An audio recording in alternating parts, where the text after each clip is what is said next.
Okay, I am Michelle Ritchie. I am Kevin Campbell. And we are the principals of Perry Central High School in Hazard, Kentucky. And we're going to talk a little bit today about our ACT implementation. So the main mission for Perry Central this year was that we wanted to raise proficiency for reading and math and just ensure that our kids will succeed at anything that they do after high school. Any post-secondary, we wanted to make sure that they receive scholarships, and we just want to make sure that they're really successful members of our community. And so we really feel like it's important that we find different ways and different strategies that we could ensure that the reading and math will go up. So some of the questions that we said to ourselves is we were like, what data can we look at that could really show that growth? Me and Mr. Campbell spend a whole lot of time working on data as soon as we get anything back, and that would be like behavior or assessment, then we're looking at that data and figuring out what caused that and how can we make it better. We looked at things like, would that improve our culture by improving the attendance, the behavior, and would all of these things make our CERT and ACT data go up? So, and we really wanted to look at our RTI. We wanted to find some really effective strategies to improve the proficiency during that RTI time. We feel like RTI could be something that could really push our kids forward. This year, we changed it from 15 minutes to 39 minutes. So 39-minute RTI could really make a huge difference. But we wanted to make sure that it was something that was being really effective and not just a homework session. So these are some of the photos of how we used our ACT. We actually turned it into a Reds versus Cubs game. I was the Reds, and we both love the Reds, but Mr. Campbell got to settle for the Cubs. He had to settle for the Cubs. So, and we're both very competitive. We turned everything into a competition. One day we saw something that needed to be hammered in, and we turned that into a competition, and the kids were cheering us, and we would announce every day things between us, like the Reds have got a point, the Cubs, I was in control of the points, so I like to always say that I was winning all the time. And that's for sure. And it even transformed into a fact where when kids were doing good deeds for other people, if they were opening the door for somebody, then the Reds team or the Cubs team, based on whose team the kid was on, would get points. So that really brought the culture of our school up just a whole other level. It was something too. Also, when we would get a new student, we would bring the child in, and we always introduce ourselves to the new kids and go through different things, like really cool things that go on in the school, all of our rules. And we would turn it into a little bit of a competition, asking the kid, do you want to be on the Reds or the Cubs? And we would explain it, and they would get really excited. We've even had some kids that transferred to the school for it. All right, so we're going to talk about some of our goals that we had with the ACT program. Some of our short-term goals, one was for us to increase attendance. Now, we felt like doing some of these competitions and having some of these strategies and goals was going to help us improve in that area. We also had developed a March Madness attendance game where the Cubs and the Reds would compete to see which group would have the highest attendance. Unfortunately, we didn't get to carry that all the way out, but that was a strategy that we had used. Another short-term goal is for us to decrease in the number of behavior referrals. And I think from last year to this year, that's changed dramatically. And we feel like the shift in culture and some of the things that we were doing to make school just a really fun place had a lot to do with that. And we also definitely a goal would have been to try to increase our CERT scores, our ACT scores, our K-Prep scores, all of our accountability across the board, to help our students, like Ms. Ritchie said, to gain scholarships, just to be better overall people. All right, and then some of our long-term goals, first off, definitely one of our long-term goals will be to improve ACT proficiency, in particular in reading and math. That was when we started out on this quest. I think that was one of the things that we definitely were focused in on. We want to raise the proficiency there. And then also another thing definitely would be to improve the culture. And I feel like that we make great strides with that this year. And that's really something that we're constantly working on, because we always feel like culture is connected to our behavior, our attendance, anything that's at our school. Since Mr. Campbell came on, that's, like I said, we're really competitive, but we also make it really fun for the kids. So this is our data. We could not figure out how to change the intervals at the bottom so that you could really see a huge change in the ACT and CERT. But our ACT score did go up. Our CERT scores were going up, and we felt like if we'd have got to score them again, they would have went even better. As you can see, our behavior went down quite a bit.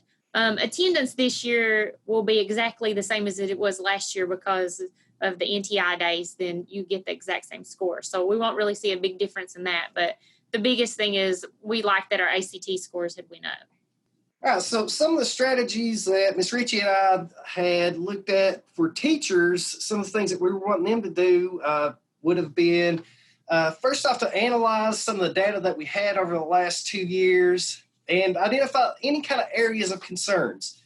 We always get with our PLC leads or department chairs, and we discuss with them the things that we want their departments to focus in on, and they do a great job of taking that and running with it, taking all the data, going over that in their PLC meetings, and just trying to move our kids forward to proficiency. One other thing I know Ms. Ritchie worked so hard on was restructuring the math classes based on our student test data. I know we restructured RTI based on that data. We restructured just the entire math courses. We're continuing actually to work on plans and ideas for how we can continue to improve in that area for next year. Like I said, we've revamped RTI periods, trying to create more of a structure. We pretty much doubled the amount of time that we were going to be in our RTI classes. We really wanted to be focused in and make this a time where students are going to move towards proficiency.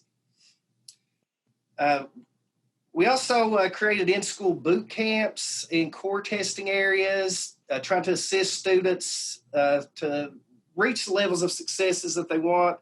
The ACT mom was set to come in and train our students and staff. And unfortunately, that came also during one of the times that they couldn't come. We had an implementation, too, of all different strategies that we were discovering that we could use for the RTI for ACT. A lot of our teachers came together when we did create the RTI committee. So the RTI committee would take the lesson plans that the teachers had handed in and sort of give them suggestions of, this is how we think it would be even better. Yes, and that's one good thing with our teachers, and especially our department chairs, is they're always coming up with some good creative strategies and some ideas which are focused in on RTIs. And our RTI committee really did a good job of coming up with a plan for the strategies for helping to improve student learning and moving them towards proficiency. Something that we learned, too, is that we both created Google Sheets with all the students' data. We have everything in there from 9th to 12th with behavior, attendance, every assessment they've ever had back to probably 6th grade. The teachers have access to that. It was a lot of work, but we actually learned that during one of the things that we went to present at. We learned it from another school, and that has been a great source. We can share that data with someone at central office, and they'll know exactly where a child is or where a certain teacher is with their class much quicker than it would be for us to relay that information. Yeah, that's been a real game changer as far as having that data readily available. The teachers can see where students are at, what they need to do. Like Ms. Ritchie said, central office staff can see. So this was just something that was really going to move us forward. And if we have a student that's failed, we go ahead and tag it and put in they need to make up this class. If they need Algebra 2, then the teachers can see it, the counselors can see it, because it's so easy for somebody to fall through the cracks if you don't have some kind of data like that. Absolutely. Like Ms. Ritchie, we track everything. If somebody's attendance isn't where it needs to be, that's flagged on there as well. We assign a mentor, and then the mentor is actually in there too. So if I know I have a student that's not doing well in my class, I can look and say, okay, their mentor is Mr. Campbell. So I need to call Mr. Campbell and say, hey, I need you to talk to the kid that you've been working with. We picked our top motivated teachers, ones that students really connect to, and made them all mentors. And they all took kids, like we sent out the list, and they were like, oh, yeah, I really know this kid, so I want these 9. So they picked the kids that they are going to mentor. All right, we're some of the other strategies that we're doing. Obviously, we're going to try to utilize our search scores. There's a lot of data available with that program. Kind of breaks down anything the student's struggling with. Teachers in their PLCs will go over that information, go over those strategies for their students. We definitely continue to talk about blueprints for ACT testing, K-Prep testing, so forth. And we really wanted our teachers to focus in on incorporating those ACT vocabulary strategies in their core classes as well as their RTI classes. And not just their English teachers, or Yes. All content areas. And really. The real Appalachian people really helped us with that. They got with us all kinds of resources that we could use.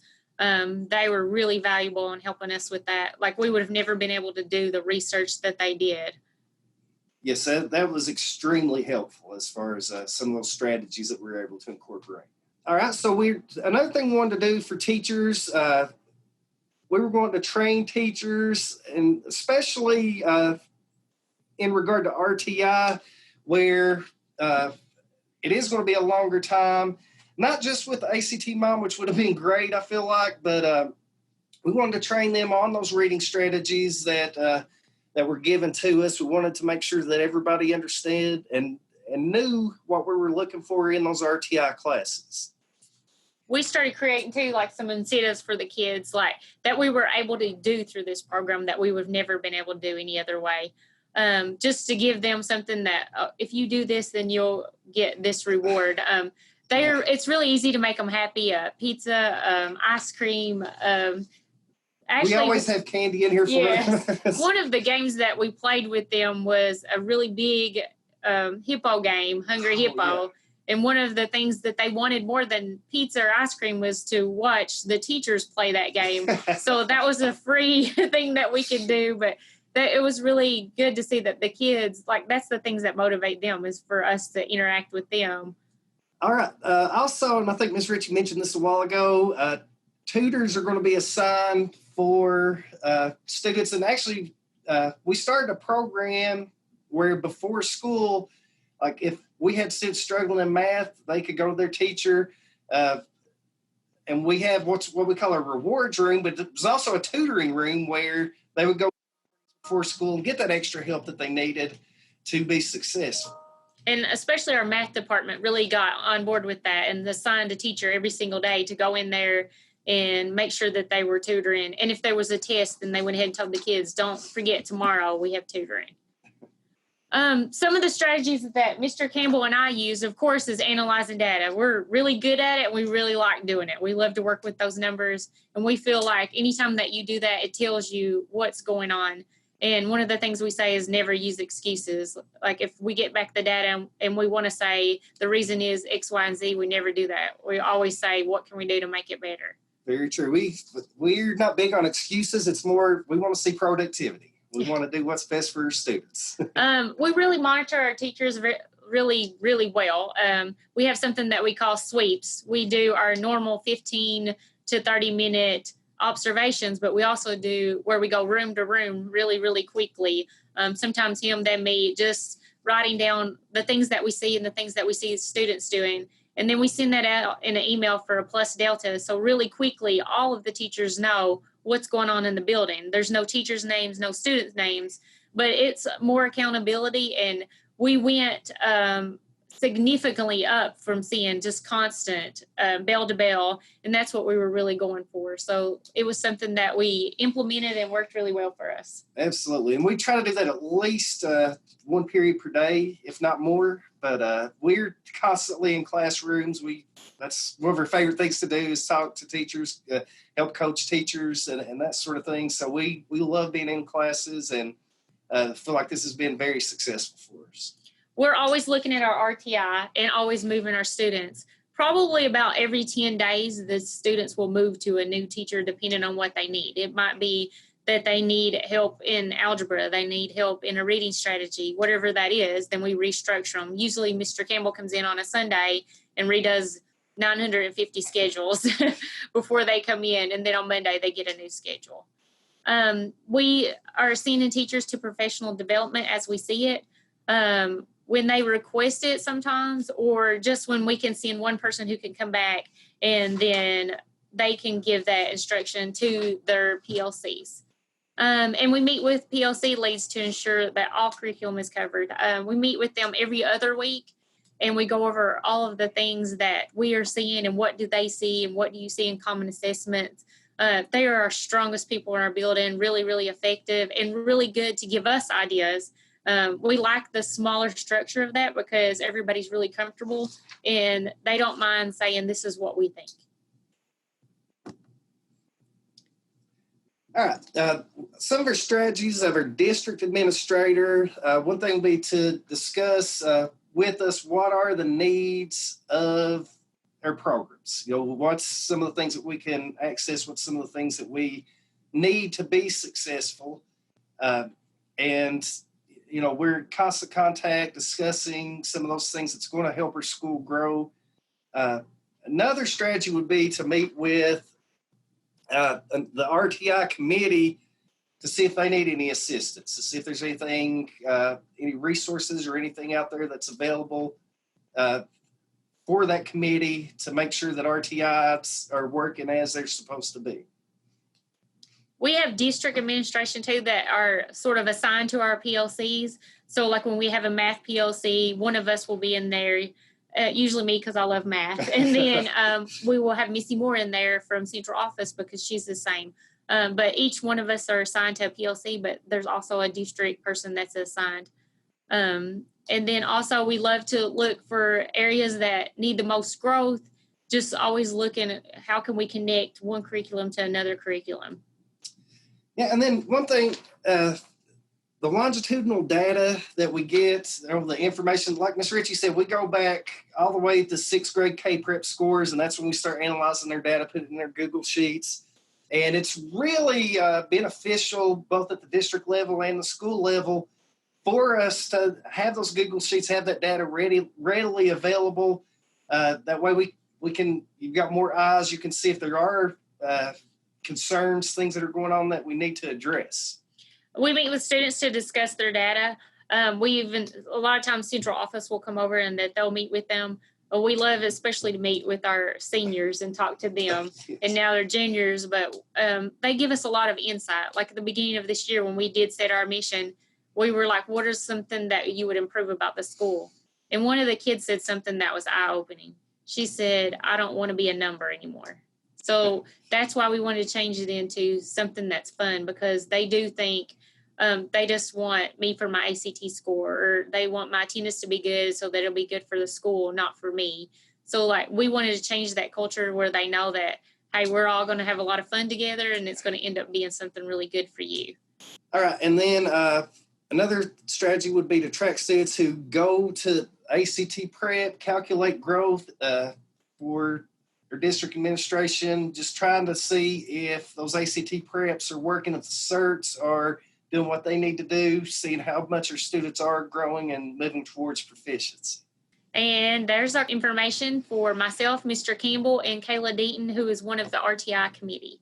I hope you guys enjoyed this, and if you need any information, please contact one of us.